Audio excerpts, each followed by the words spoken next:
Ryajwi rikubwira ngo gikore nubwo kigoranye gikore nubwo utabishaka gikore nubwo utari bubyishimire kuri fin kumwishu ntagire icyo agiraho agasa nk'umuntu wadindiriye ahantu hamwe kwingira. Uyu munsi rero nicyo kintu tugiye kubabwira aricyo kintu bita discipline. So ni ukuvuga ngo abantu either pay now and play later or you play now and you will pay later. Uko byagenda iyo nza kumenya ibi bintu nkiri mutoya aka kanya ntabwo mba ndi uyu muntu ndi uyu munsi wa none ukumva hari undi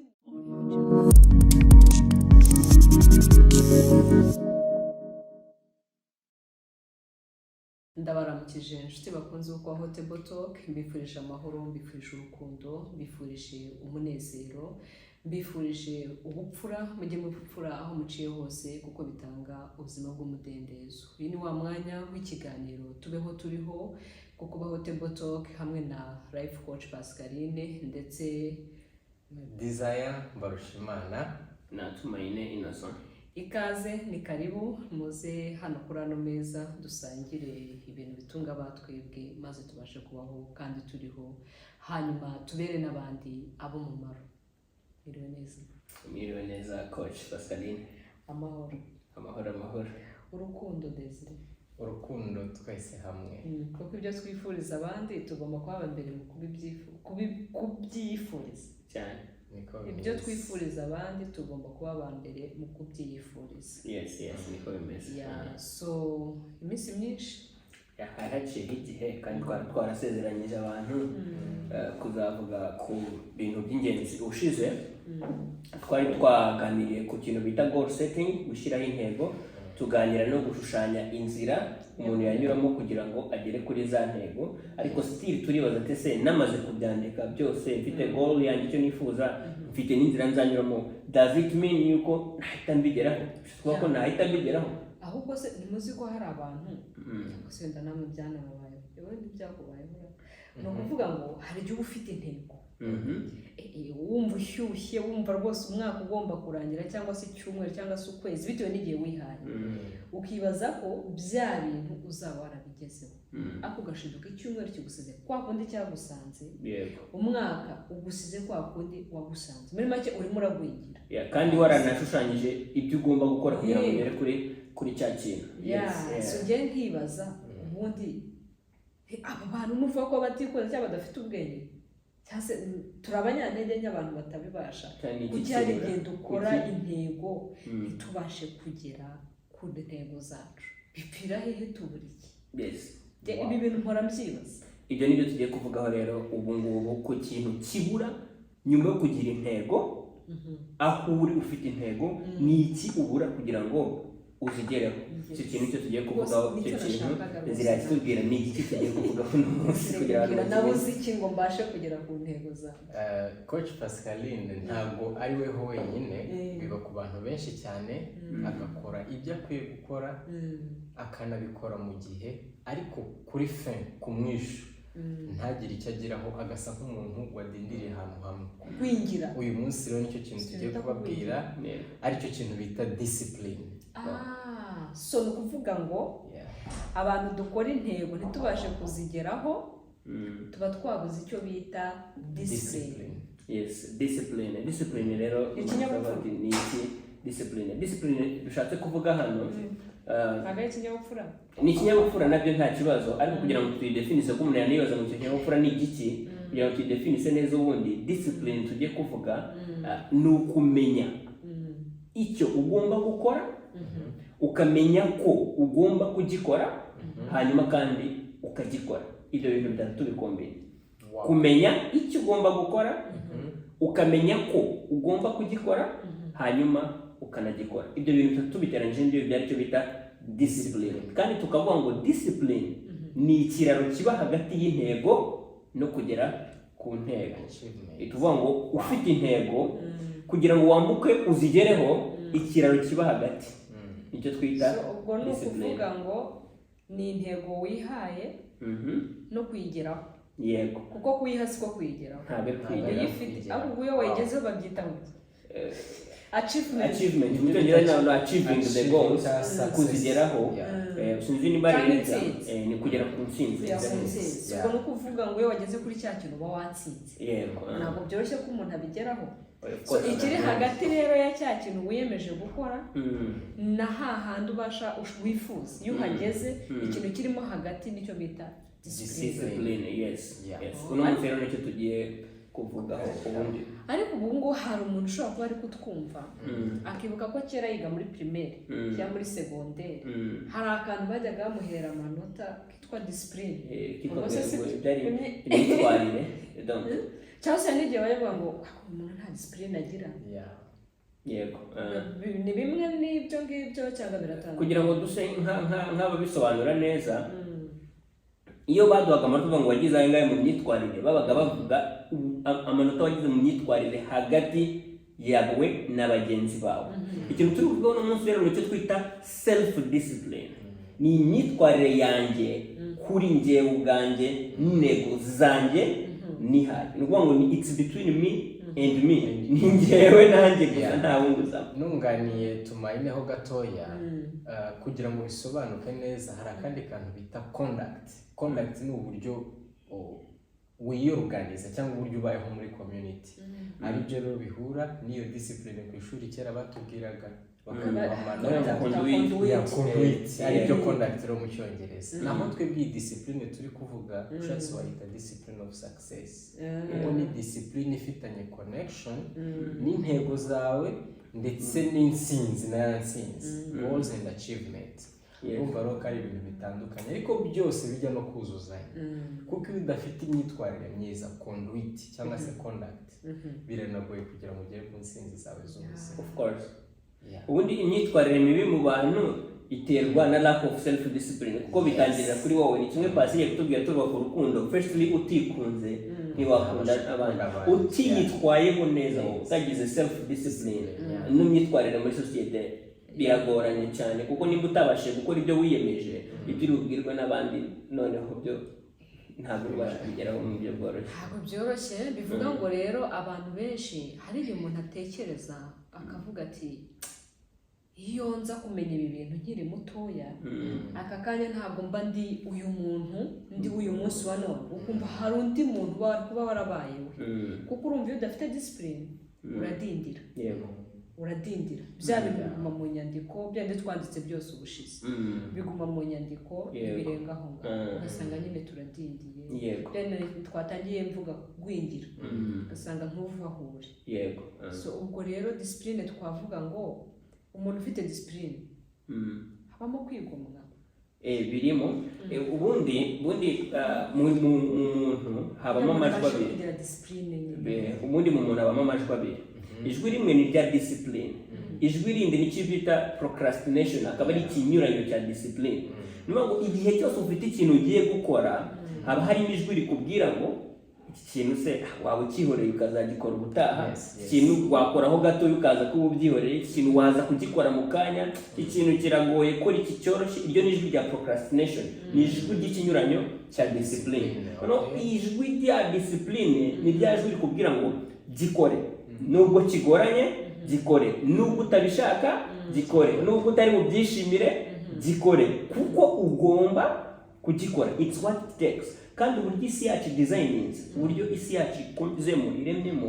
iremye mu buryo activity cyangwa se ibikorwa byoroshye bituryohera, bidushimisha, biduhemba gake, inyungu yabyo ni ntoya cyane. Hanyuma bya bindi bikomeye dukora twumva tuvunitse, dukora twumva tutabishaka, umutima wacu ushaka kuza gukora nyuma cyangwa kuzakora ejo, ibyo ngibyo nibyo biduhemba cyane, nabyo bifite akamaro. Kandi discipline rero irakubwira ngo bikore, kandi bikore nonaha, kandi ubikore neza ku kigero ugomba kubigezaho. Ntabwo ari ubikore neza ngo Pascal nabibone things like that. So bivuze ngo niba numvise neza urankosora niba nibeshye, discipline wigomwa cyangwa se wibuza ibintu biryohereye cyangwa se binejeje by'ako kanya ugamije gukora bya bindi bizaguhereza umunezero wenda utinze ariko uzamara igihe kirekire. Kuko iby'ako kanya bishobora guhita bishira cyane. Wenda urugero ushobora wenda nko gutekereza uti uyu munsi ni muri weekend sibyo ukavuga uti amafaranga nari mfite hari amafaranga wari ufite wenda wayateganyirije kuzayongera akazakubyarira wenda imodoka ariko abantu bakaguhamagara ati ngwino tugende ni kwa gatanu ngwino dusohoke ugahita ugira ute ufata aya mafaranga ugahita ugenda kandi utari wabipanze so bivuga ngo umuntu ufite discipline yatekereza kuri cya kiganiro ari bugirire mu kabari ya miziki ari bwumve kwa kubyina byari mu buryohere akaba ashobora kuba yabireka kugira ngo akomeze saving y'amafaranga igenda amezi 5 nashira azagure ya modoka nkuko yari yarihaye cyane rwose ntaho bibeshye na hamwe nkuko bivuze ku yindi point of view ku rundi ruhande discipline ijyana no kwibabaza aribyo bavugaga byo kwigomwa kuko nyuma yo gusetinga za ntego twarebyeho ubushize ubutangiye challenge ubutangiye noneho guhangana n'ishusho wifuza kugeraho ni ikintu rero kiri indirect kitaza ako kanya ari no mpamvu tugira ngo dushishikarize abantu ntibumve ko discipline ari ikintu cyoroshye kuko ushobora gukora bya bindi byose nyuma afe bikarangira utabigezeho ikindi kintu ntibagahere kumva ko bari buhere ku bintu binini bivuga ngo discipline hari umugabo umwe wavuze ngo small discipline affect the rest bivuga ngo discipline ntoya ukora mu buzima bwawe zafekta n'ibindi byose bisigaye bivuga ngo nimba ushaka kuzagabanya ibiro nk'uko tujya tuvuga nutangira kangana na Pascaline na coach wacu kangana nanjye nawe se wari ufite ibigabo byo kugabanya ibiro nawe wabigezeho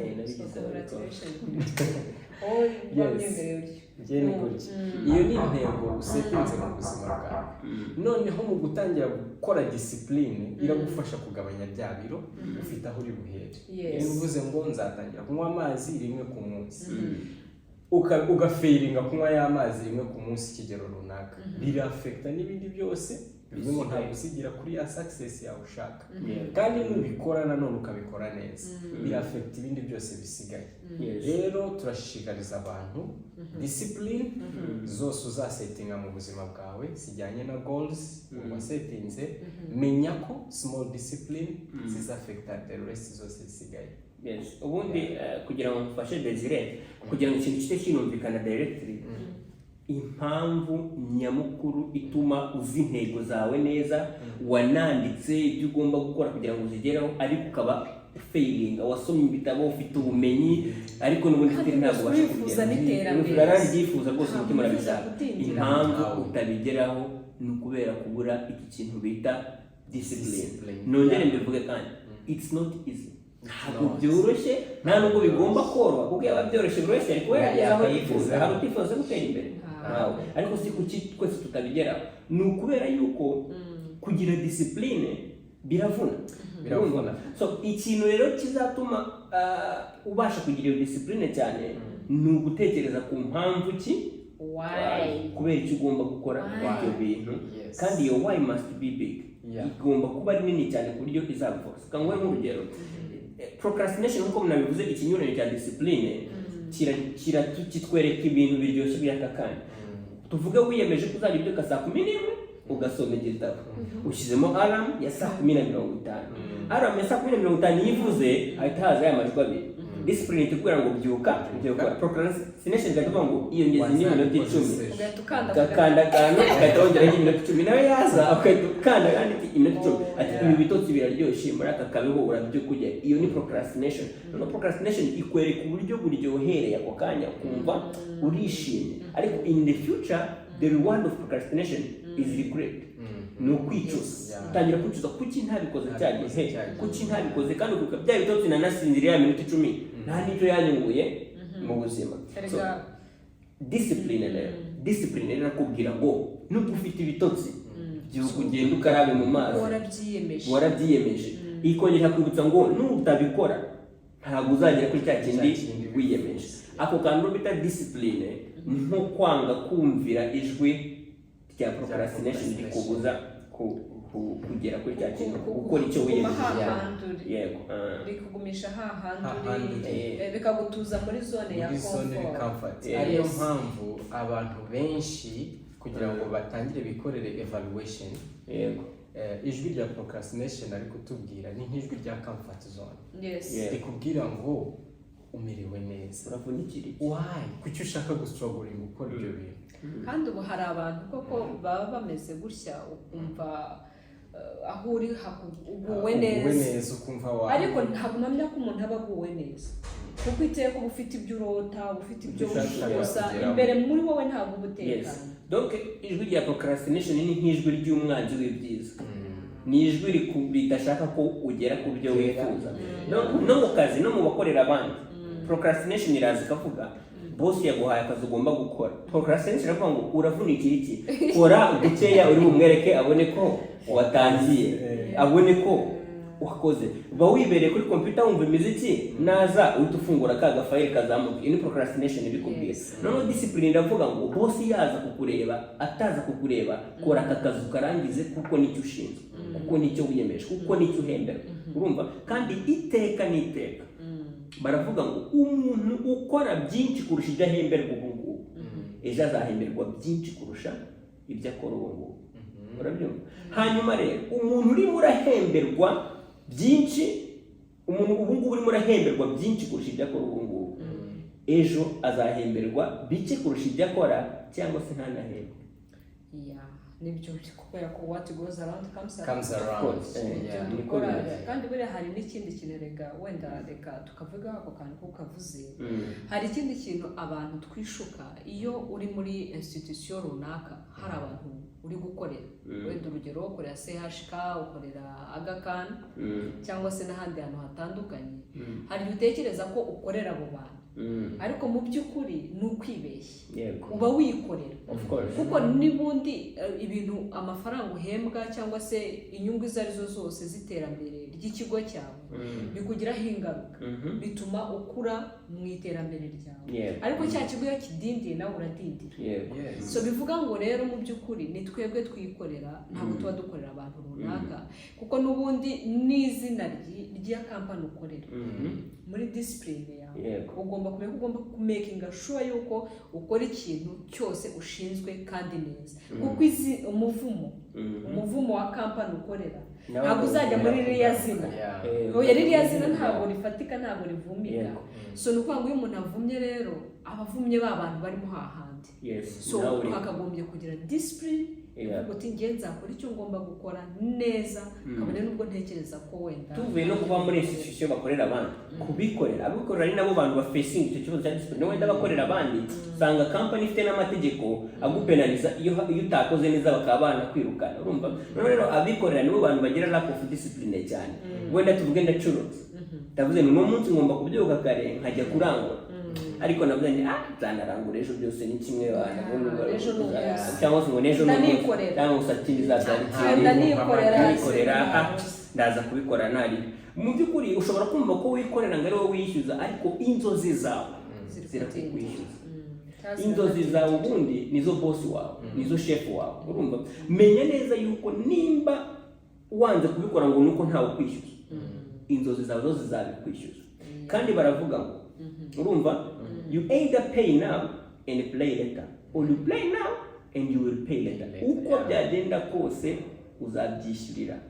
either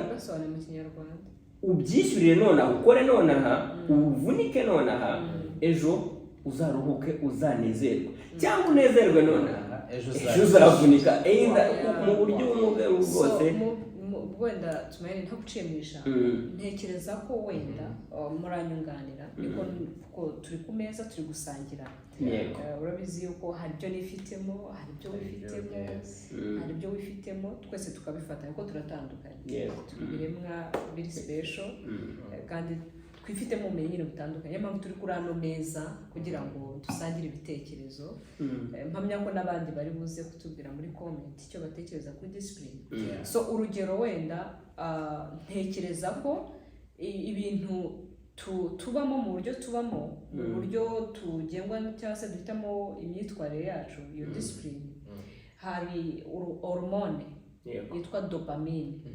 igenga ibyishimo byacu reka ko bigiramo uruhare runini hormone yitwa dopamine cyangwa se umusemburo wa dopamine uduhereza ibintu biryohera ako kanya ariko mu by'ukuri ikanaduhereza n'ibibabaje kuko niguhereza bya bintu biryohereye ukabikurikira ushobora guhita ukuramo ikindi kintu kibabaje nyuma ya bwa buryoshye cyane rwose sibyo rero kugira ngo ubashe kugira discipline mu buzima bwawe wakagombye kubasha gukontorora ibibera mu mutwe wawe of course ukamenya uti ibi ngibi ni bya bintu biryohereye by'aka kanya ariko biri bumbyarire iki ngiki kuko hari igitekerezo hakaba n'igikorwa buri gikorwa rero cyose kitugiraho ingaruka so ntabwo twakagombye guhereza iki agaciro igitekerezo ahubwo twakagombye guhereza agaciro igikorwa turi bukore kuko nicyo kibyara ingaruka siko bimeze so ubwo rero bivuga ngo bisaba kugira ngo tubashe kugira discipline bisaba ko twinjira niba numvishe neza discipline ikenewe na self control ngishyigikire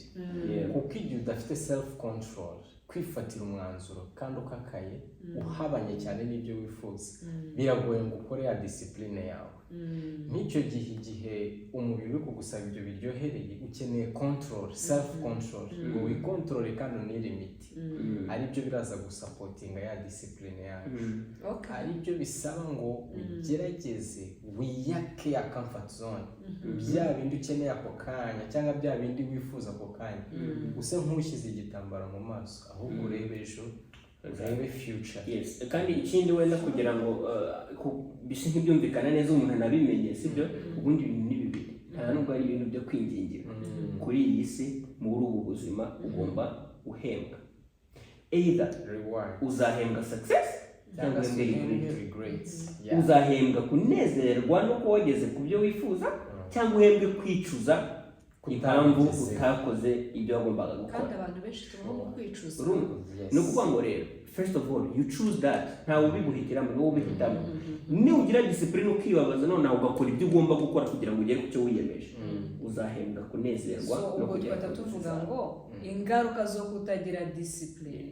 ubundi umuntu atagize discipline biraryoha nonaha ariko igihembo ni ukwicuza so bivuga ngo umuntu wese ubayeho adafite discipline nyuma aricuza utaratangira kwicuza nawe azicuza niko bimeze byita gutega iminsi ntabwo gutega iminsi none se mubeshye ko kikubwire ngo komeza wiryamire komeza ufate gahunda agakoze uno munsi uzimurira ejo bizaba neza waba ubeshye so byumvikane neza umuntu ubayeho adafite discipline umuntu ufite ubuzima budafite discipline azarangwa no kwicuza igihe kinini siko bimeze so tugire discipline of course dufashe gute umuntu utagira discipline umuntu udafite discipline kuko barahari benshi yabigenza ate kugira ngo iyo ndwara ya procrastination munyemerere ibi bintu tubikore dukoresheje ingero yego sibyo yes urugero ibi bintu byabirebera ahubwo uzi kureba video ikurikiraho muri video ikurikiraho turaza gusobanurira neza step by step nagira discipline ntego kugira ngo ndwanye ryajwi rimbwira ngo uzabikora ejo akora duke y'itundi uzadukora ejo ni gute narirwanya reka video ikurikiraho umuntu aze kwireba tumayini rero arabyanze ubwo ndabararikira kuzakurikira video kuri na video yacu ikurikira kandi dukeneye comment zanyu mukomeze mutugane mutubwire namwe uko mubitekereza kuri discipline kandi munaduhe experience mufite ese wasetinze discipline ese hari icyo yakugejejeho ese hari uburyo yakufashije koroshya ubuzima bwawe muhawe ikaze mukomeze mutugane aba discipline nk'amategeko umuntu yiha ubwo nuko ngo ufite goal iyo ufite intego y'ubuzima uhita wihana amategeko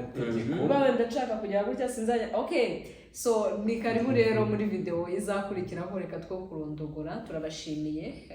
tumayini yabyanze buriya arashaka ko tuzabirya bihiye kandi birambuye cyane so ntimuzacikwe rero